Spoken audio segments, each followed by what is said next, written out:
আসসালামু আলাইকুম ওয়া রাহমাতুল্লাহি ওয়া বারাকাতুহু। প্রশ্ন এসেছিল বিশেষ করে এই রমজান মাসের মধ্যে। প্রশ্নটা ছিল হচ্ছে রমজান মাসের মধ্যে যদি স্বামী স্ত্রী সহবাস ছাড়া একে অপরকে জড়িয়ে ধরার মাধ্যমে অথবা চুম্বন করার মাধ্যমে বীর্যপাত হয়ে যায় তাহলে রোজার হুকুম কি, এমন তো অবস্থায় ইসলাম কি বলে। তো আমি যদি শর্টকাটে উত্তর দিই তাদের রোজা ভেঙে যাবে। কারণ কি, রোজা হচ্ছে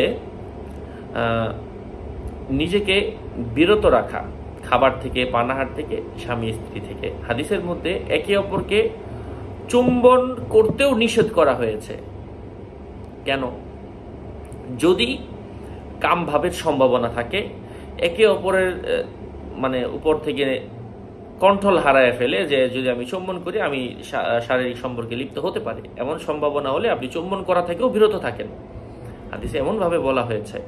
আর যদি সম্ভাবনা না থাকে তাহলে আপনি চুম্বন করেন, অসুবিধা নেই। কিন্তু আপনাদের যে ঘটনাটা ঘটলো, চুম্বন করেই বীর্যপাত হয়ে গেল কাম ভাবের সাথে, তাহলে তো অবশ্যই এটা কাম ভাবের সাথে চুম্বন হয়েছে ঘষাঘষির মাধ্যমে অথবা জোরে ধরার কারণে। এমন তো অবস্থায় অবশ্যই তাদের রোজা ভেঙে যাবে। তবে এটার জন্য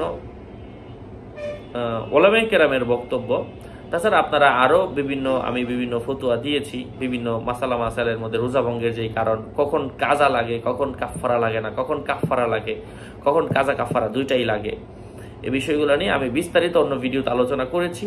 আপনি ইউটিউবে সার্চ করতে পারেন রোজার কাফারা, কখন রোজার কাফারা আবশ্যক হয়, কাজা কাফারা দুইটাই আবশ্যক হয়। সাথে আমার নাম লিখতে পারেন জুবাইর বিন ইমাম, আমার ভিডিও চলে আসবে ইনশাল্লাহ।